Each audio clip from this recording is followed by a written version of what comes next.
Vamos orar então. Senhor nosso Deus e Pai, nós colocamos diante de Ti a vida desta amada igreja. Senhor Deus, agora nós teremos, meu Senhor Deus, uma palavra maravilhosa, algo profundo, Senhor Deus, que são as parábolas do Senhor Jesus Cristo, que vêm para acrescentar na nossa vida. Dessa forma, dessa feita, Senhor Deus, nós colocamos diante de Ti o nosso coração. Que, Senhor, o nosso coração e a nossa vida possa ser terra fértil. Existem pessoas que a Tua palavra vem, porém ela não dá frutos. Mas eu venho pedir agora que, Senhor Deus, as palavras do Teu servo possam cair, meu Senhor Deus, em boa terra. E que, meu Senhor Deus, possa dar crescimento, Senhor Deus, e que possa dar fruto e o fruto permaneça. Abençoa a Tua igreja, abençoa as nossas vidas, abençoa o Teu servo agora, que estará à frente dessa palavra. Estende as Tuas mãos por misericórdia, Senhor Deus, sobre a Tua igreja, os nossos amados irmãos que apresentamos aqui, que, meu Senhor Deus, muitas vezes se encontram em momentos de doença, mas nós cremos, Senhor Deus, que só o Senhor é Deus, e que se o Senhor der a ordem, essas doenças elas têm que sair, porque, meu Senhor Jesus, o Teu nome é o nome sobre todo nome. Recebe o nosso louvor, recebe a nossa adoração, é o clamor que Te pedimos, adorando a Ti, assim pelo poder que é no sangue e no nome de Jesus. Amém e amém. Eu agradeço a oportunidade em nome de Jesus Cristo. Aleluia. Nessa noite quero saudar a todos com a paz do Senhor Jesus. Louvado seja o nome do Senhor. Motivo de grande alegria poder nos encontrar novamente na casa do Senhor para bendizer e adorar ao nome do nosso Deus. Sob a nossa responsabilidade ficou esse texto de Mateus, capítulo de número 13, verso de número 44. E por fazer parte, apesar de ser uma parábola diferente, mas é um texto que explica e dá sentido aos textos anteriores. Note bem, queridos, nós estamos diante de um texto muito valioso e muito importante para a igreja de Cristo na terra. Se nós pararmos para analisar o que Deus tem falado com a igreja desde o início dessa série de estudos, os irmãos vão entender que, se abrirem a Bíblia em Mateus capítulo 13, versículo 1, na primeira parábola que foi aqui exposta, vai ver que naquele mesmo dia Jesus saiu de casa e assentou-se à beira do mar. Então Jesus, ele sai de casa, se assenta na beira do mar, e as pessoas começam a chegar perto dele. As pessoas começam a querer saber dele. Muitos iam até Jesus querendo saber, ou querendo os seus bens, aquilo que ele poderia fazer, querendo a sua benevolência, a sua bondade. Muitos chegaram até Jesus ali naquela praia, sabendo que ele era o Filho de Deus, que fazia cego enxergar, coxo andar, mudo falar, curava leproso. Então as pessoas chegavam até Jesus buscando algo da parte de Jesus. Mas eles buscavam geralmente algo material, alguma conquista que pudesse trazer benefício para a sua vida física, para a sua vida aqui nessa terra.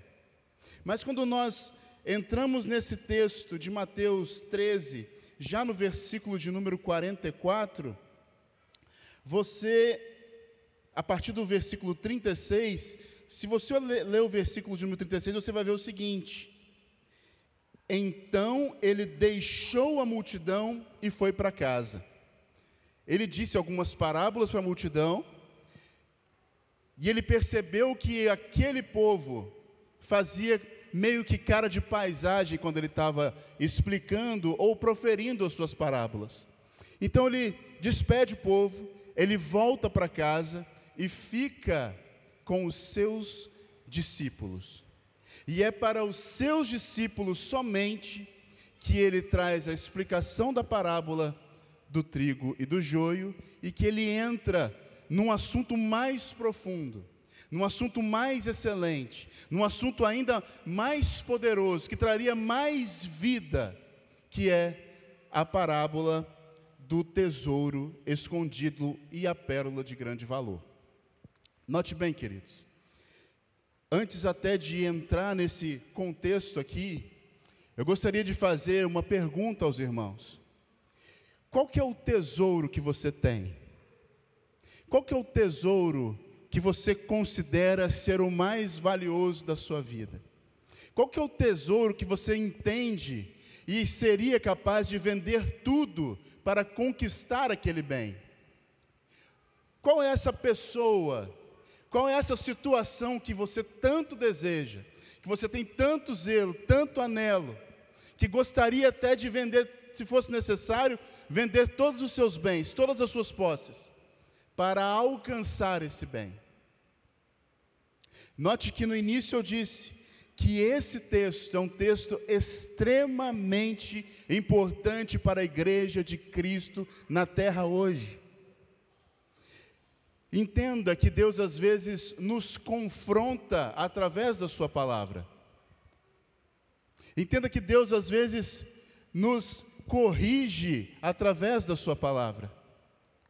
E geralmente esses assuntos um pouco mais duros acabam caindo sob minha responsabilidade.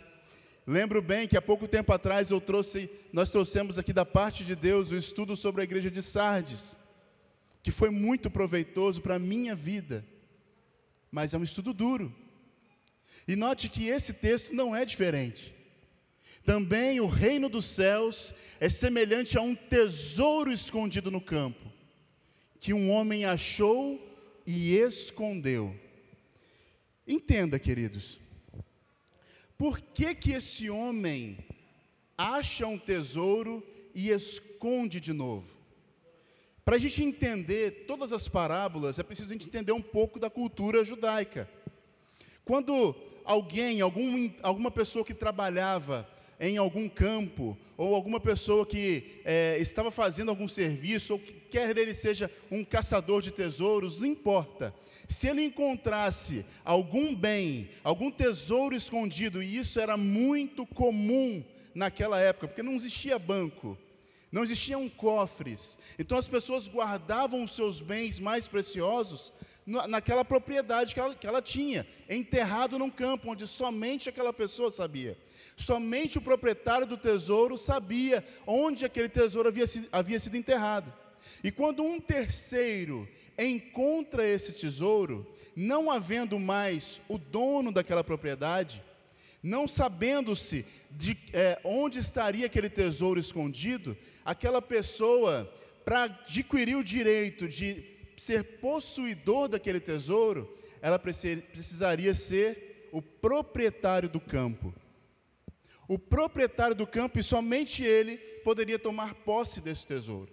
Então esse homem, como diz o versículo, pela alegria, pelo gozo dele, ele vai e vende tudo que tem, vende todas as suas posses, todos os seus bens, tudo que ele possuía, ele considera tudo aquilo como refúgio, e somente um meio para conseguir conquistar aquele tesouro. Queridos, nós estamos diante de uma parábola que tem pelo menos 5 interpretações diferentes. E se a gente tiver aqui a ousadia de querer explicar cada uma dessas situações, nós vamos ficar a noite toda aqui, e eu vou tomar tempo demais dos irmãos, e não vai ser tão produtivo.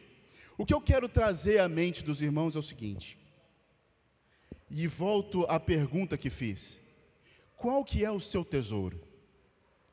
Qual que é o seu tesouro? Onde você tem depositado? O que tem sido tomado do teu coração? Porque a parábola é muito clara. O reino dos céus.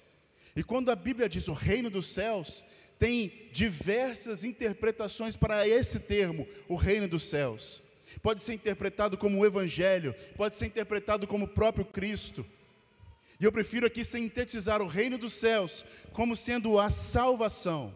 Então quando a gente diz, o reino dos céus é como um tesouro escondido, eu prefiro dizer o seguinte, que a salvação, Cristo, o reino, a vida eterna, é como um tesouro escondido num campo.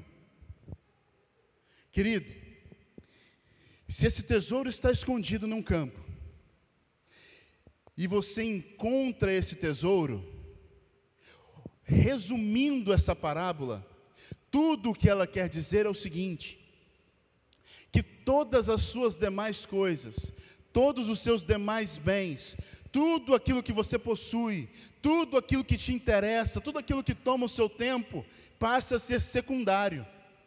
Eu não estou dizendo aqui para nenhum pai de família negligenciar os seus filhos. Eu não estou dizendo para nenhuma mãe negligenciar os seus filhos, nenhum esposo deixar de lado a sua esposa, não. Eu não estou falando que o seu amor pelo seu marido é errado, não. Mas eu quero trazer à memória um dos mandamentos, na verdade, o resumo dos 10, que o primeiro é: amará a Deus sobre todas as coisas, com todas as suas forças, com todo o seu entendimento. Esse é o primeiro mandamento. Amarás o Senhor seu Deus com todas as suas forças, de todo o seu coração e com todo o seu entendimento. E o segundo, amará o teu próximo como a ti mesmo. Então, querido, amar ao teu próximo, teu filho, tua esposa, não é errado, é necessário. E é benéfico para o crescimento desta obra, para o crescimento da igreja. Mas nós não podemos perder de vista a ordem principal de Jesus, que é: amarás o Senhor teu Deus sobre todas as coisas. Amarás o Senhor teu Deus sobre os seus filhos. Amarás o Senhor teu Deus sobre a sua esposa, sobre o seu marido, sobre o teu trabalho, o teu carro, a tua casa. Queridos, note bem, nós vivemos numa sociedade, nós vivemos num tempo onde o capitalismo, onde a vontade de conseguir mais, a vontade de conquistar mais, de chegar mais longe, de ir mais além, de alcançar postos mais altos, é o que tem sido o norte da nossa geração. Nós vivemos um tempo onde as pessoas competem entre si, não para exaurir as suas possibilidades de se tornar uma pessoa melhor, mas sim para ser melhor do que o terceiro, sim para ser melhor do que o seu irmão. Queridos, Deus está buscando, Deus está trazendo à nossa memória hoje, nessa noite, noite de independência, Deus está trazendo à nossa memória hoje, que existe um tesouro escondido no campo, existe uma palavra capaz de transformar vidas, existe um evangelho puro, santo e verdadeiro, existe uma salvação que está escondida num campo. Existe essa salvação, ainda que esse mundo seja mau. E quando a Bíblia fala de campo, obviamente esse campo representa o mundo, onde nós vivemos. E ela está, apesar de ser um mundo ruim, um mundo mau, um mundo que jaz no maligno, a salvação está escondida aqui. Porque Cristo Jesus deixou a sua palavra para nós. E quando diz que está escondida, basta nos interpretar que o reino dos céus, ele não é visível, ele não é palpável às mãos humanas. Ele é um reino invisível, é um reino que se alcança pela fé. E aí, queridos, eu volto a lembrar que Jesus, para proferir essas palavras, ele saiu da presença daqueles que se guiavam por vista, saiu da presença daqueles que queriam somente os bens materiais. Jesus saiu da presença daqueles que estavam somente interessados em conquistar bens, em conquistar cura, libertação das mãos de Jesus. Não estou dizendo que isso é errado, mas estou dizendo que esse não é e nunca vai ser, essa nunca vai ser o principal do Evangelho. A alma, o cerne do Evangelho, não é manifestação do poder de Deus em curas, em libertações, isso faz parte do Evangelho, mas a alma do Evangelho, o cerne, o cérebro, o principal do Evangelho, é a salvação. E se nós, assim como esse homem exposto nessa parábola, não enxergarmos a nossa salvação como o nosso bem mais precioso, que nós seríamos capazes de vender tudo que temos, todas as nossas posses e bens, para alcançar esse bem, que é a nossa salvação, nós estaremos totalmente perdidos. Sabe por quê, queridos? Por mais que muitos pensem e entendam que Jesus é o algo mais importante da sua vida, Jesus não é o nosso algo mais importante, queridos. Jesus é o nosso tudo. E todas as coisas derivam dele. A nossa família tem que estar fundamentado em Jesus. O nosso trabalho tem que estar fundamentado em Jesus. O nosso servir a Deus tem que estar fundamentado em Jesus. Todas as coisas, o ministério, tudo flui da parte de Jesus. Jesus não quer ser sócio dos nossos planos, não.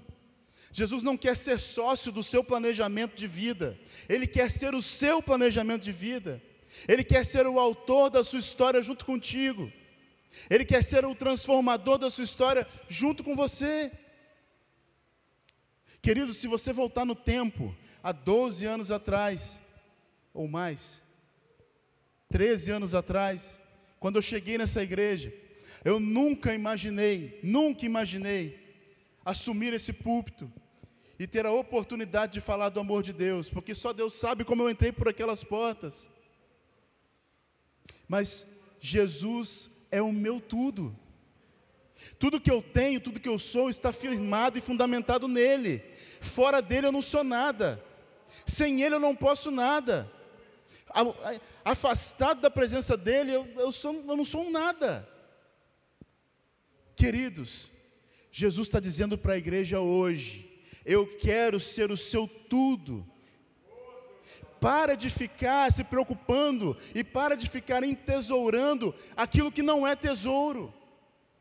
Para de achar que aquilo que você tem, que você possui, que você conquistou, é tesouro, porque não é. São bênçãos oriundas e provenientes das mãos poderosas de Deus. Mas Deus, Jesus, o Espírito Santo, esses sim são o nosso tesouro.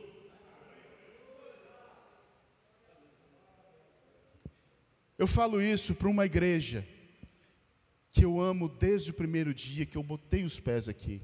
E quando eu digo que eu amo essa igreja, eu não amo essas 4 paredes, eu não amo esse templo, por mais que ele seja muito bonito. Não, eu amo a cada um dos irmãos. Eu respeito a cada um dos irmãos. Se tem uma coisa que eu me orgulho aqui, é o orgulho que eu tenho de sempre liberar um sorriso para cada um dos irmãos, de sempre ter uma boa convivência com cada um dos irmãos. Então, quando eu assumo esse microfone, eu busco falar das verdades eternas de Deus com muito cuidado e com muito zelo. Com muito cuidado, porque nós estamos em ambiente espiritual. E as coisas espirituais se discernem espiritualmente, queridos. Jesus está voltando para a igreja hoje, dizendo: eu quero ser o seu tesouro. Eu quero ser o seu bem maior. E quantas vezes nós temos ficado preocupados, aflitos, atônitos por coisas secundárias. E Jesus está dizendo para você hoje: preocupe-se em manter o seu tesouro bem guardado.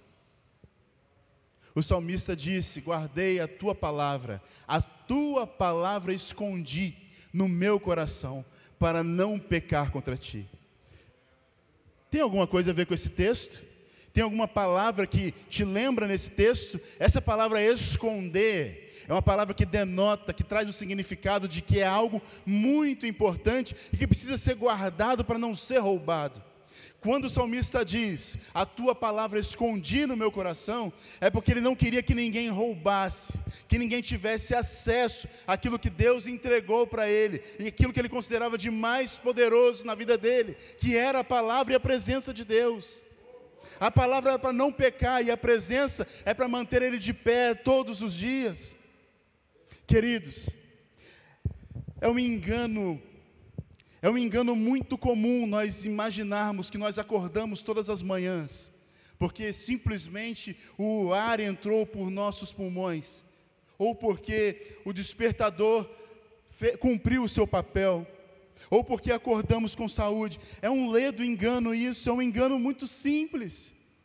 Se nós estamos de pé hoje, é porque Jesus nos tem sustentado.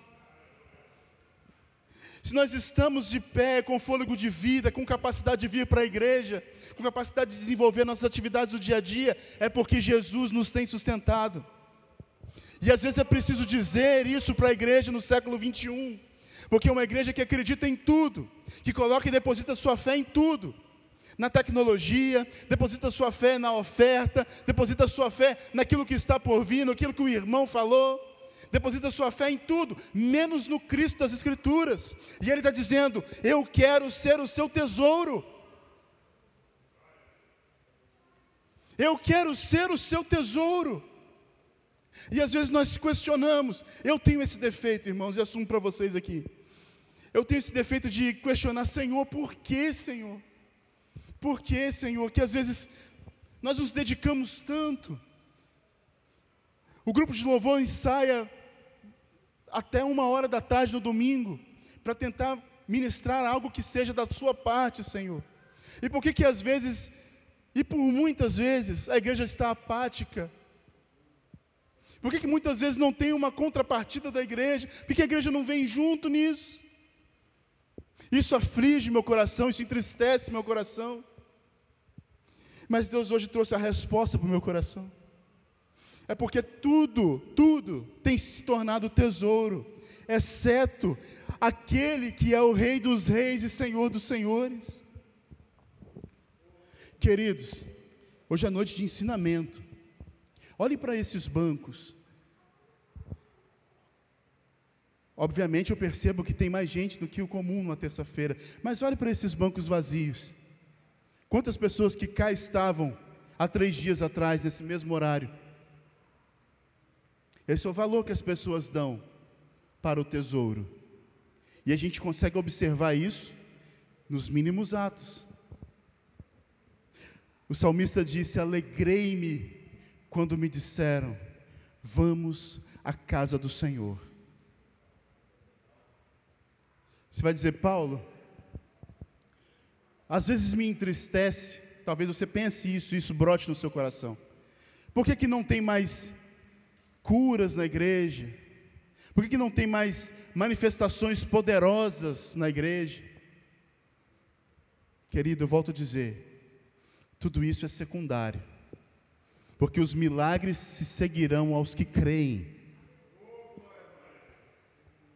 Os milagres vão acontecer naturalmente. O que Deus está buscando na igreja dele, porque não é minha, a igreja é dele, não é do pastor presidente, a igreja é de Cristo.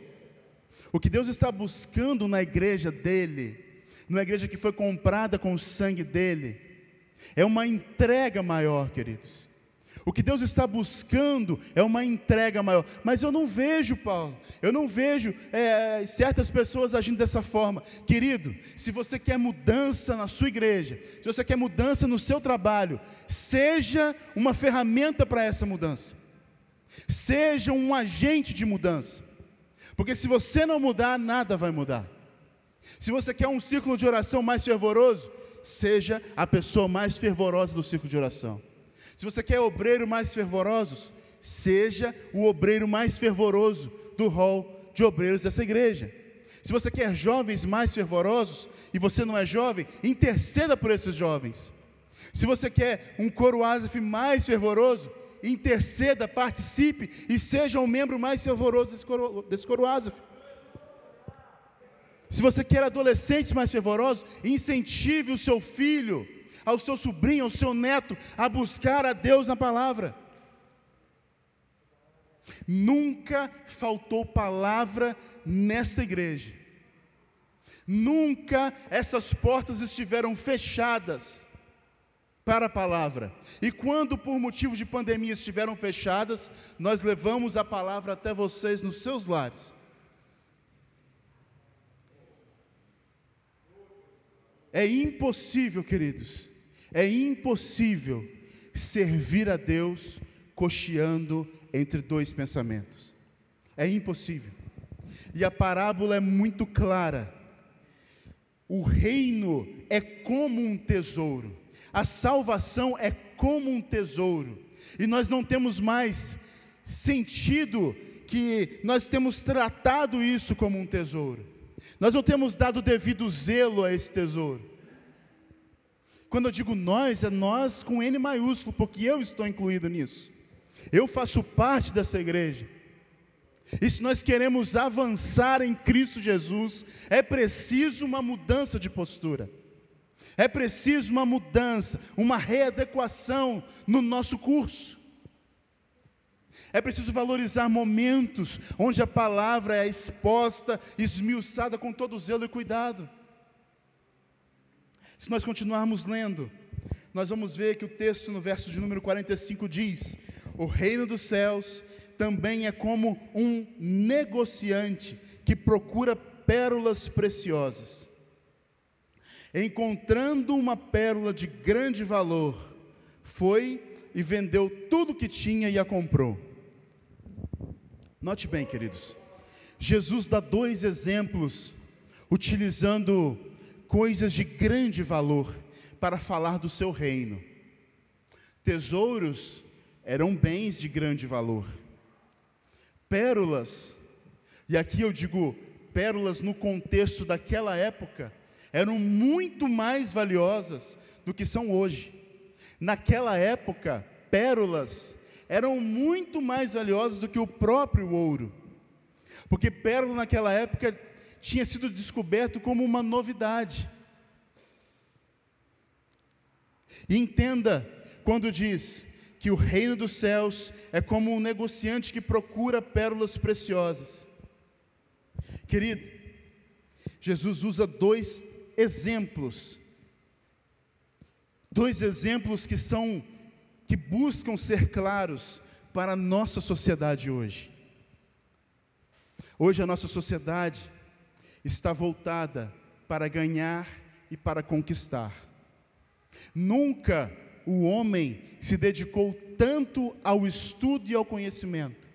Em nenhuma das eras os homens se dedicaram tanto a buscar formas de conquistar, de avançar, de crescer. Nunca, em nenhuma das eras. Os homens hoje buscam crescer, desenvolver, conquistar e angariar. Estou dizendo que isso é errado? Não, não é errado. É o ciclo natural das coisas. Mas eu estou dizendo que em algum momento, a igreja que está inserida nesse mundo, em algum momento, ela começou a se igualar por demais a esse mundo. Ela começou a nortear por demais as suas ações junto com as ações do mundo. E aí às vezes nós perdemos muito tempo dizendo que mundanismo são coisas secundárias. E aí eu não quero entrar em usos e costumes, mas nós às vezes perdemos tanto tempo em dizer que isso é mundanismo, isso é coisa que veio do mundo. Não, mas às vezes a nossa cultura está impregnada de mundanismo. Esse nosso desejo irrefreado de conquistar, de ir além, de conseguir coisas para esse tempo presente, tem travado o crescimento da igreja. Por quê? Porque nós temos investido tempo, dinheiro, recursos, inteligência, nisso que vai perecer, nisso que vai ficar. Queridos, nós desejamos que vocês sejam os mais abençoados da face dessa terra. O nosso Deus, o meu Deus, eu não sei o seu, o meu Deus é dono do ouro e dono da prata. Mas entenda, eu não estou dizendo que você buscar para a sua família, buscar conhecimento, estudar, fazer faculdade, pós-mestrado, não estou dizendo que isso é errado, queridos, desde que o Senhor Jesus continue sendo a sua pérola de grande valor. Desde que na sua faculdade, na sua pós-graduação, você não negue a Jesus. Desde que você entenda que existe um tesouro que você mesmo escondeu, porque ele é precioso, e esse tesouro é a palavra de Deus, a nossa salvação. Esse tesouro é o próprio Cristo, e esse tesouro não pode e jamais poderá ser negligenciado por nós. Nós que hoje temos o conhecimento que conquistamos da parte de Deus, Nós não podemos voltar atrás. Deus nos chamou para ser igreja, e Deus elegeu a sua igreja desde a fundação dos séculos para passar a eternidade com Ele. Existe uma coisa, queridos, relacionada à vinda de Jesus, que às vezes é muito negligenciada. Existe um fato relacionado à volta de Jesus. Existe um fato que às vezes nós negligenciamos, deixamos de lado e esquecemos. É que esse mundo não nos pertence. Essa terra, do jeito que ela está, não nos pertence. Esse mundo jaz no maligno. E às vezes a igreja está tão deleitosa, tão confortável nesse mundo. Foi dado recentemente o exemplo do país chamado Afeganistão, que tinha, assim como nós temos hoje, plena liberdade de culto. E hoje, se você for visto com esse livro nas mãos, naquele lugar, você é perseguido e morto. O que nós podemos daqui do Brasil fazer em prol do Afeganistão? Simplesmente orar. Orar para que as pessoas não sejam mortas? Não, porque isso é cumprimento da palavra de Deus. É orar para que as pessoas, ainda que sejam perseguidas e mortas, não neguem a Jesus. Orar para que as pessoas que ainda que sejam perseguidas, a ponto de perder a sua vida, não neguem a Jesus naquele momento. Queridos, o inimigo, ele até tem poder, permitido por Deus, de tocar na minha vida, mas somente Deus é quem define onde eu vou passar a eternidade. E esse fato simples tem sido esquecido nas igrejas. Clama contra o sofrimento que é predito nas Escrituras. Senhor, não permita que a igreja sofra. Mas esse sofrimento é predito nas Escrituras. Nós vamos pedir para Deus não cumprir a sua palavra? O que nós deveríamos estar investindo tempo e recursos é para que nossa oração fosse no sentido de que mesmo Senhor, que eu seja perseguido, mesmo Senhor, que eu perca tudo, não permita que eu me desvie dos seus caminhos. Essa deveria ser a oração da igreja hoje, porque a cada dia que passa, a cada instante que passa, a volta de Jesus se torna mais próxima. A cada segundo que passa, Jesus está mais próximo de voltar.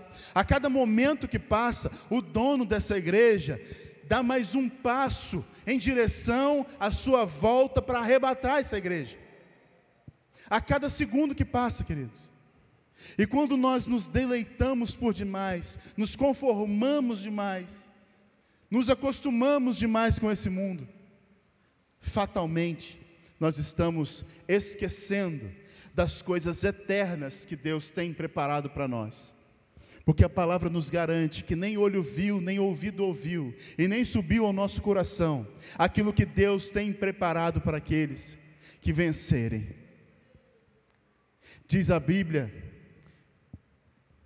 em todas as 7 cartas que Jesus escreve às 7 igrejas da Ásia, Ele tem uma promessa para aquele que vencer. Ele tem uma promessa. Queridos, se essa promessa não soa para você como um tesouro, fatalmente nós precisamos nascer de novo. Dura essa palavra, porque eu confesso a vocês que o ouvido mais perto da minha boca é o meu, então essa palavra chega primeiro para mim do que para os irmãos. Se nós não entendermos que o reino de Deus é superior, que a salvação é o nosso bem maior, que Jesus é o nosso tudo, que o Senhor Deus é o nosso tesouro, se nós não aprendermos a ser gratos por isso, queridos, por nada seremos gratos. Por nada seremos gratos. Se você observar o capítulo de número 12 de Mateus, antes dele começar a proferir essas parábolas, escribas, fariseus, estavam questionando a Jesus. Nós queremos ver um sinal seu, nós queremos ver um sinal da sua parte, nós queremos ver uma manifestação da sua parte. Eles que duvidavam de Jesus, eles queriam ver um sinal de Jesus, e Jesus responde para eles: o único sinal que vocês vão ter é o sinal de Jonas. Jesus estava predizendo a sua morte, que ficaria 3 dias e 3 noites no ventre da terra. Esse seria o único sinal que eles iriam ver, porque eles iriam crucificar a Jesus, eles iriam matar, humilhar ao meu e ao seu Jesus, e o único sinal que Jesus daria a eles era esse, o mesmo sinal de Jonas. E Paulo, o que está querendo dizer com isso? É que nós, fatalmente, teremos os nossos olhos cegados para qualquer tipo de milagre, até que Jesus se torne o centro de nossas vidas. Dura essa palavra. Nós só vamos começar a ver o manifestar sobrenatural de Deus em nossas vidas quando nós permitirmos que Ele seja o centro de tudo, que Ele seja o principal de tudo. Nós só vamos começar a reconhecer milagres e ver o sobrenatural de Deus acontecer novamente quando nós entendermos que essa palavra é um tesouro para nós, que essa palavra nos traz vida e vida em abundância, que a morte de Jesus é o maior de todos os bens, e que não há nada nessa terra que nós possamos conseguir e conquistar, que seja maior do que isso. Nós celebramos mensalmente o memorial da Santa Ceia, o memorial do Senhor.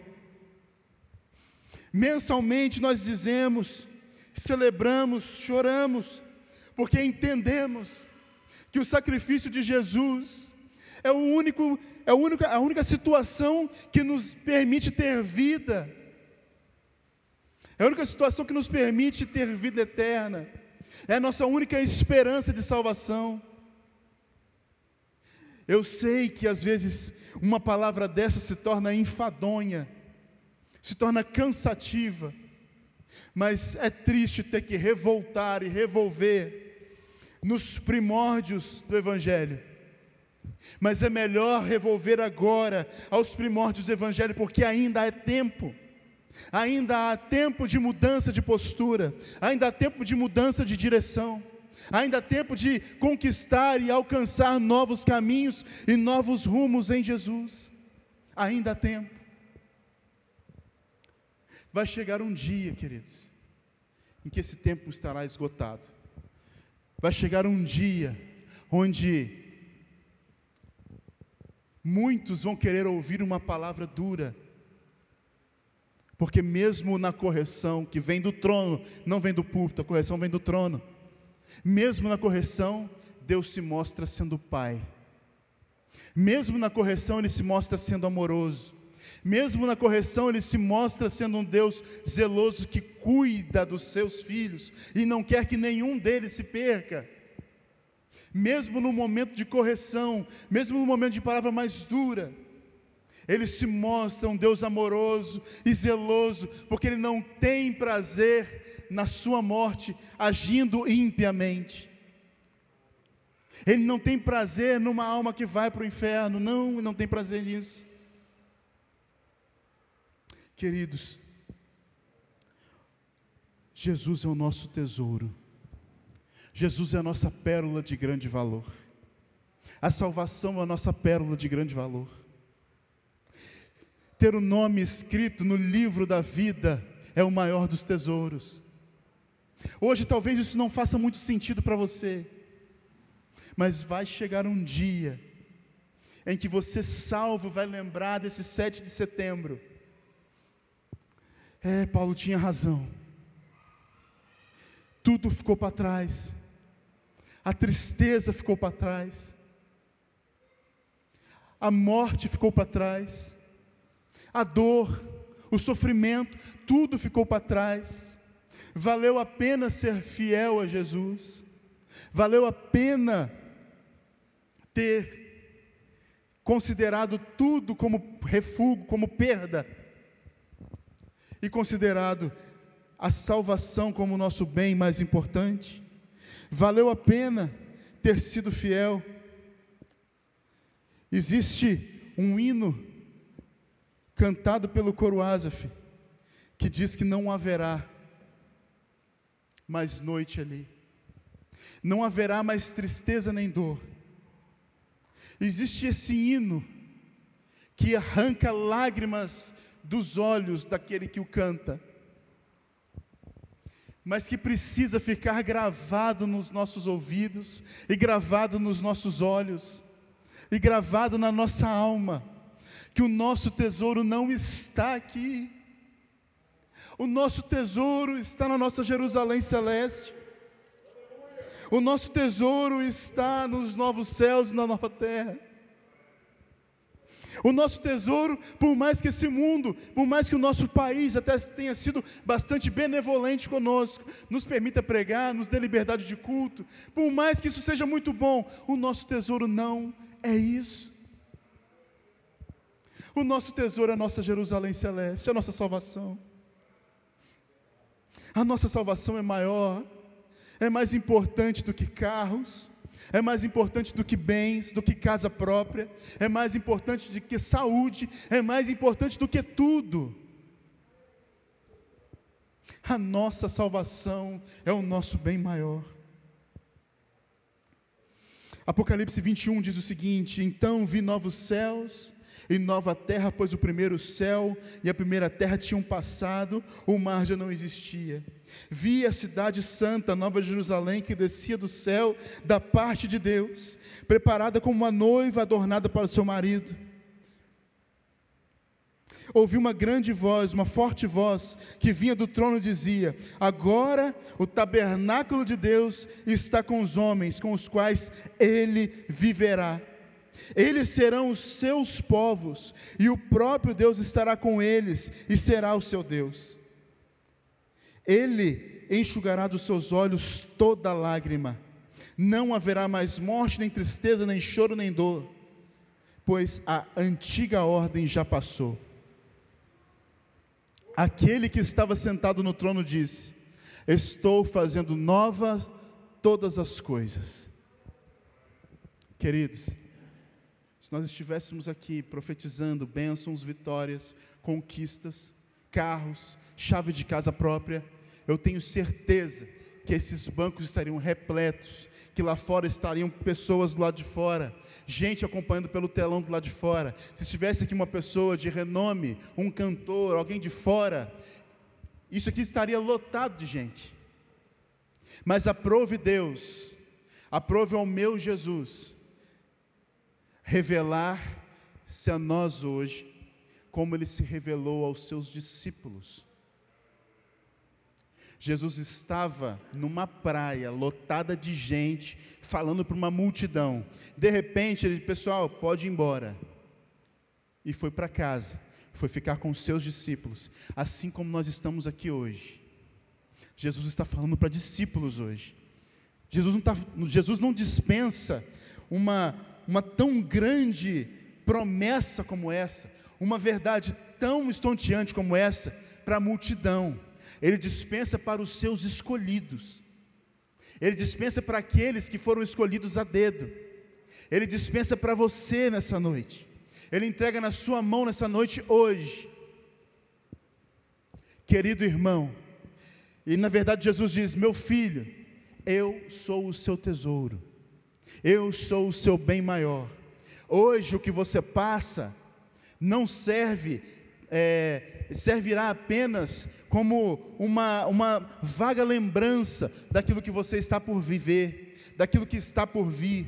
Aquilo que você sofre hoje não pode se comparar com a glória que vai ser revelada em você amanhã. esse sofrimento que você passa hoje, essa dor, esse mundo cruel, isso não pode ser comparado com a glória que o seu Deus vai revelar sobre a sua vida amanhã. Queridos, nós dizemos sempre que o nosso alvo é o céu, o nosso foco é o céu, e de fato é o céu. Isso não é apenas uma frase de efeito, não. Hoje Jesus está dizendo para a igreja que Ele comprou com o seu sangue, dizendo para os seus discípulos: foque no céu, põe o seu foco no céu, priorize as coisas que vêm do alto, priorize aquilo que vem do alto, priorize as coisas eternas. Para de ficar perdendo tempo com isso que é passageiro, momentâneo, transitório, perecível, que irá ser destruído, que o fogo consumirá. Mas foque nas coisas do céu. Se coloque sobre os seus pés, querido.